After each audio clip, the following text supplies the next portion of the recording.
Aquí vemos en imágenes es a Margarita Izpuru. Ella es española, crítica de arte contemporáneo, comisaria de exposiciones y actividades artísticas, socia fundadora de la Asociación de Mujeres en las Artes Visuales, que hoy, martes, inaugura la muestra Feminizarte en el Centro Cultural de España, y además va a estar brindando alguna charla en el contexto de esta muestra que, en el caso de Margarita, la trae por segunda vez a nuestro país. Margarita, buenos días, bienvenida. Buen día, Uruguay. ¿Cómo te va? Muy bien, encantada de estar aquí con vosotros. Bueno, Margarita tiene muchas ganas, lógicamente, de opinar. Primero sobre la convocatoria que le estamos haciendo a todos ustedes para que también opinen. Y un poco esta discusión, ¿no? A propósito de medidas especiales, Día de la Mujer, lo que implica hoy, en la actualidad, ¿verdad?, una celebración por el Día de la Mujer. ¿Qué debería tener? Sí. No, bueno, yo creo que evidentemente seguir conmemorando el 8 de marzo es necesario, pero se puede hacer de muy distintas formas, ¿no? Cuando he oído antes que vosotros hablabais de que alguien, no sé quién, o una comunidad y tal, le iba a regalar unas termas a las mujeres, me ha parecido como el regalo el día del santo, ¿no?, o del cumpleaños. Y sin criticar a esa medida, porque a lo mejor hay mujeres que están encantadas de ir gratis a unas termas porque no tienen dinero para ir, habitualmente creo que no se trata de eso, ¿eh? Se trata, por un lado, de que ese día sirva para hacer ver a la sociedad cuál es la situación real en que nos encontramos las mujeres en el siglo XXI, es decir, que evidentemente hemos avanzado, pero nos quedan muchísimas, tantas y tantas cosas por avanzar para una igualdad que se supone que es básico en cualquier democracia y que sin embargo no está para nada conseguida, ni la igualdad ni la paridad en el mundo. Creo que hay un país en el mundo que es Islandia donde hay paridad, solo Islandia, al cual me entran ganas de ir a vivir, pero hace mucho frío, ¿no? Pero es el único país del mundo donde realmente hay igualdad y paridad. En el resto del mundo no la hay, y esto es muy fuerte, porque parece, yo claro, soy feminista y dice, vale, es feminista que nos va a hablar de patriarcado, pero bueno, podemos hablar de capitalismo y todo el mundo lo asume, ¿no? Pero cuando hablamos de patriarcado dice, no, estamos todavía en un patriarcado, que significa que el poder todavía lo siguen teniendo los hombres, a pesar de, y la estructura que ello significa, a pesar de que hay mujeres en puestos políticos, etcétera, siempre en minoría, en todos los puestos del poder y la cúspide del poder, sea el poder mental, económico, político, social, etcétera, los puestos de poder están en su mayoría los hombres, ¿no? Y yo creo que es bueno celebrar el día 8 de marzo si nos acordamos por qué el 8 de marzo. El 8 de marzo, en el siglo XIX, pues unas obreras en Estados Unidos reclamaron sus derechos en una fábrica, se encerraron para reclamar y luchar por sus derechos y le prendieron fuego y murieron asfixiadas y quemadas dentro de la fábrica. Ese es el 8 de marzo, un 8 de marzo que sirva. En España hay huelga general, el 8 de marzo es una huelga lo que va a haber, no una celebración, también celebración, pero no de las termas, sino lucha. Es decir, huelga, hacer valer qué nos queda por recorrer y exigencia a las instituciones. Convocada por organizaciones sociales. Por organizaciones sociales, claro, y feministas. Porque acá cobraba con ese gesto que quiere tener la Intendencia de Salto, que era digamos, el organismo que buscaba facilitarle la entrada de las termas, cobraba carácter institucional. Y en ese sentido te pregunto, sobre esta medida que estábamos comentando de hacer un paro en algunas oficinas y organismos públicos, que sea un paro de mujeres, ¿qué opinión te merece? Bueno, si es en organismos públicos, a mí me parece que si hay paro debería de ser de hombres y mujeres, es decir, un paro de protesta, de hacer valer como algo simbólico donde se hace valer, es decir, cuando alguien fallece, cuando hay un atentado, cuando ocurre algo, hay un luto y un paro generalizado de la población. Entonces, si hay paro, debería de ser general, de hombres y mujeres, porque es como algo simbólico de decirle a las instituciones, oigan, que aquí todavía no hay igualdad. Entonces, ¿por qué nos vamos a tener que manifestar? O sea, evidentemente nos manifestamos las mujeres fundamentalmente porque nos afecta a nosotras, pero aquel hombre solidario o que asuma la situación debería también de manifestarse y parar, puesto que afecta a toda la sociedad, es decir, un principio democrático, igualitario. El otro día lo hablaba contigo en la radio, ¿no? Como en la Revolución Francesa, 1789, las mujeres participaron absolutamente en las revueltas callejeras por la igualdad, fraternidad de la Revolución Francesa. Y cuando acabó la Revolución Francesa, solo le dieron el voto a los hombres, ni siquiera a las mujeres que participaron en la revolución, ¿no? Ahora, Margarita, Es interesante, es por momentos complejo, ¿no? También analizar por qué a veces mientras se avanza en el tema de la igualdad y en el tema de los derechos, también se confrontan cada vez más, ¿no? Las mujeres entre ellas, las mujeres con los hombres, y no logramos como un cambio en la mentalidad. O por lo menos cómo lograr ese cambio, porque también hablamos de un país que es de avanzada en materia de leyes, ¿no? Pero después está la mentalidad que se cambia de forma mucho más lenta. Mucho más lenta. ¿Qué se puede hacer por eso? Y acá el arte también juega. Claro, Tu ámbito juega un papel fuerte.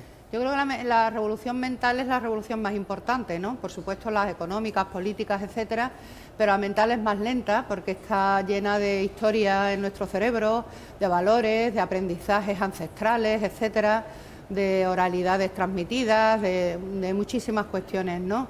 Entonces es evidente que la transformación no solamente tiene que ser de derechos, que sí, por supuesto, sino también educacional, también en las conductas y comportamientos, en las actitudes, incluso en la mirada, por ejemplo, en el tema del arte, que esto es muy interesante y tiene que ver con lo que tú dices.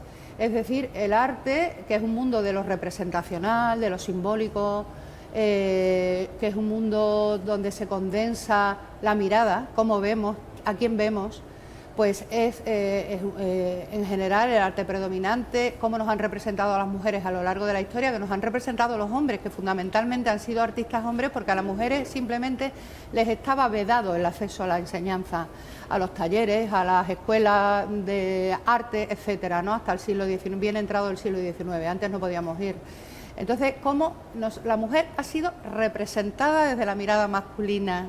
Y esto es muy importante verlo y analizarlo y debatirlo, porque las mujeres feministas, yo soy feminista claramente, a veces me dicen, lo que dices es muy radical, y digo, es que en la vida hay que ser radical en todo, de ir a la raíz, es decir, de lanzarte a la piscina 100%, no quedarte a medias, para mí eso es la radicalidad. Entonces, por ejemplo, las mujeres hemos sido miradas, representadas y modeladas desde la mirada masculina, y nuestra reacción ha sido de complacencia, es decir, intentamos ser como aquellos que pretenden que seamos, no como nosotras quisiéramos ser con otro imaginario. Eso es importante, ¿no? Porque la mujer no es una, es plural. En cuanto a que nosotras nos estamos planteando, por ejemplo, en los feminismos, que son muy plurales, no se puede hablar hoy de feminismo en singular, sino de feminismo porque el abanico es enorme y casi cada mujer tiene su propio feminismo, aunque partimos de bases comunes, es cambiar el mundo. No solamente los derechos, sino cambiar el mundo. Es decir, ¿por qué los valores aparentemente femeninos, que es la generosidad, la paciencia, etcétera, por qué tienen que ser femeninos y no esos que son positivos también que sean generalizables para los hombres? ¿Por qué aquellos valores supuestamente masculinos como la competencia leal, etcétera, pues también lo tenemos que asumir?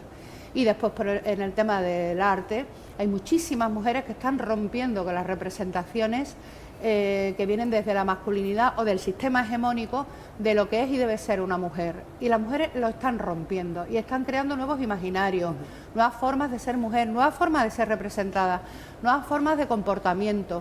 Y esto es muy interesante y esto está ocurriendo en el arte y tiene que ver con las mentalidades, pero no solo en las artes visuales, el cine. Yo me traje a Sevilla en unas jornadas que organizo hace 11 años, llevo 11 años organizándolas, unos encuentros. Me he traído a cineastas alemanas que están hablando de esto, es decir, por qué la mujer vieja no es representada en el cine, sino es como la abuela, etcétera, pero no como la protagonista y su interior. Entonces ellas están hablando sobre la vejez femenina, sobre nuevos tipos. Hay mujeres lesbianas, por ejemplo en España y en otros sitios, a la lesbiana se la categoriza como una mujer que no se arregla, una mujer que va en vaqueros con una camisa de camionero, etcétera. Sí, masculinizada muchas veces. Masculinizada, y hay ya artistas que están trabajando sobre el lesbianismo y mujeres que van con una gama de posibilidades estéticas muy diferentes, de comportamiento, como somos todos y todas. Es decir, son categorías establecidas por el sistema, por una mentalidad masculina que nos ha sido impuesta. Y esto es muy importante porque es el ámbito de las mentalidades y ahí el feminismo yo creo que está aportando una barbaridad. Margarita, opina la gente también un poco sobre la consigna de hoy, está bueno para poder sumar entonces a esto que estamos conversando. Adelante, Fede.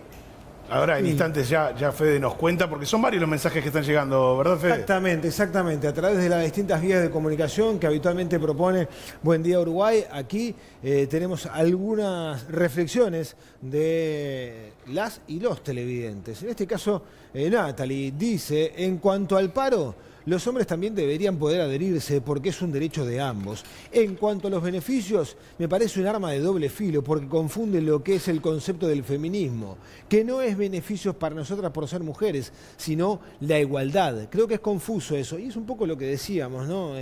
La igualdad, una sociedad en donde haya igualdad de posibilidades. Después, Gabriela dice, buen día, quiero que me paguen igual que un hombre por el mismo trabajo, no un día libre extra. Quiero subirme al bus y que no haya acoso, ni sentarme al lado de un hombre que no respete mi espacio, no un boleto gratis, dice Gabriela. Después Nazarena, entonces, ¿para cuándo el Día del Hombre? Ellos también se lo merecen, capaz hasta más que nosotras, siendo que antes ya los hombres debían trabajar para mantener toda una familia y tienen trabajos más pesados que las mujeres, que a pesar del tiempo, que los tiempos hayan cambiado algo, pero en mi criterio esto es un día para cada cosa, es una pérdida de tiempo, dice esta señora Nazarena, esta televidente, reflexionando, dando su opinión también en torno a este Día de la Mujer y las propuestas, las distintas propuestas que se generan de cara al 8 de marzo. ¿Por qué parece, Margarita, desde tu punto de vista, que a veces por defender igualdad se ataca al hombre?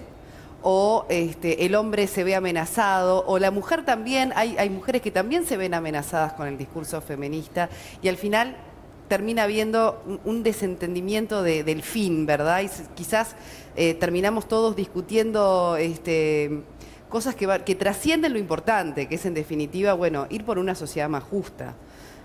¿Hay algo que hay que rever un poco de la forma quizás en que se están llevando adelante determinadas reivindicaciones que llevan a esas peleas en definitiva de criterio? Bueno, el tema, yo he llegado a oír, por ejemplo, que yo no soy ni feminista ni machista porque ambos están como al mismo nivel, ¿no? He llegado a oír hasta eso, ¿no?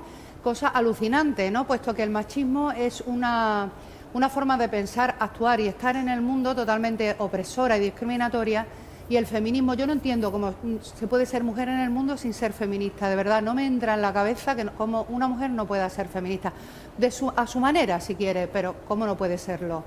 Entonces, y el feminismo es una forma de comportarte en el mundo de liberación y de igualdad y de un mundo mejor. Es decir, que ponerlo en el mismo nivel es como decimos en España, mezclar el tocino con la velocidad, es decir, son parámetros completamente inequiparables, ¿no? En cuanto a lo que tú dices, claro, porque el sistema, los medios de comunicación del sistema, la publicidad, la educación, son tan contundentes para fraguar las mentalidades. Y eso durante décadas nos han dicho que las feministas éramos todas lesbianas, con cuernos, feas, agresivas, destructoras, etcétera, que eso cala, lo que pasa que poco a poco eso se va desbaratando, ¿no? Puesto que, pues ya, por ejemplo, yo cuando era jovencita nos denominábamos feministas pocas, ¿no? Hoy en día cualquier chavala joven, yo doy clases en la universidad, tengo alumnas que se definen feministas con la mayor naturalidad del mundo. Es decir, que esto sí que está cambiando en ese sentido, pero todavía hay resistencias por las partes masculinas de los hombres más machistas porque ven perder sus poderes de dominación, todo hay que decirlo, y porque hay mujeres que están, lo que se llama en términos antropológicos, enculturadas o socializadas en una mente que procede claramente del machismo y ellas mismas tienen que hacer su propia revolución interna, mental, ¿no? Y eso lleva tiempo y cuesta trabajo, Es como están imbuidas de conceptos y valores muy androcéntricos, ¿no? Muy machistas y entonces cuando a mí me dicen es que pues lo mismo que ocurría en la esclavitud, aunque era más brutal quizá, ¿no? Aunque hay mucha brutalidad en la violencia de género. ¿Por qué los esclavos eran esclavos? ¿Por qué no se rebelaban en bloque y dejaban de ser esclavos? Bueno, pues porque es dificilísimo y había esclavos que incluso adoraban a sus amos. Y decía, ¿pero cómo es que adoraban a sus amos? Porque estaban mentalizados, socializados en que eran esclavos. Pero, entonces hay que romper esa mentalidad, hay que romper, ir mucho más allá. Claro, pero ahora pienso en la palabra esclavitud y me pregunto, ¿no? Y te pregunto, ¿pero no acaso no hay libertad hoy para elegir? ¿Las mujeres no eligen un modelo u otro de vida? Eliges tú y están yo. En esa libertad, el respeto del otro. No es cierto, eso es absolutamente incierto. Es decir, hay mujeres de las élites sociales con un nivel cultural y ni siquiera tú y yo podemos elegir. Es decir, yo tengo 2 carreras universitarias, soy curadora, hablo 3 lenguas, etcétera, y me presento a concursos para dirigir museos en España y siempre me quedo la segunda y me gana un hombre porque las comisiones que seleccionan a dichos directores están en su mayoría integradas por hombres y hay un amiguismo y un colegueo impresionante. Y te digo, mi currículum es de 35 folios, es decir que no estoy de acuerdo con eso, porque si te lees a Foucault, la microfísica del poder está en todas partes, ¿eh? El poder no solo es político, no solo es social, no solo es económico, está en la piel, está en el cuerpo. El cuerpo es un lugar, un territorio de cartografías de conductas. Tu cuerpo no es libre, para nada. Tú no puedes hacer con tu cuerpo lo que tú quieras porque está normativizado por el Estado, por la norma. Tú puedes hacer determinadas cosas, pero no todo lo que tú quieras. Y en las relaciones exactamente igual. Puedes arriesgarte, ser una pionera y después eres tildada de cosas, ¿eh? Y se te ponen etiquetas. Luego tú no eres libre, eso es mentira.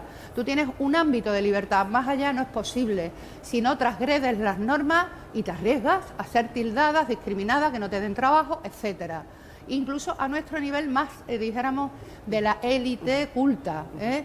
Si te vas a otros niveles donde la educación o las posibilidades son infinitamente menores, la cosa es más grave. Margarita, habrás viajado por distintos países del mundo. ¿Cómo ves al Uruguay en esa comparación de algunos derechos o de algunos avances?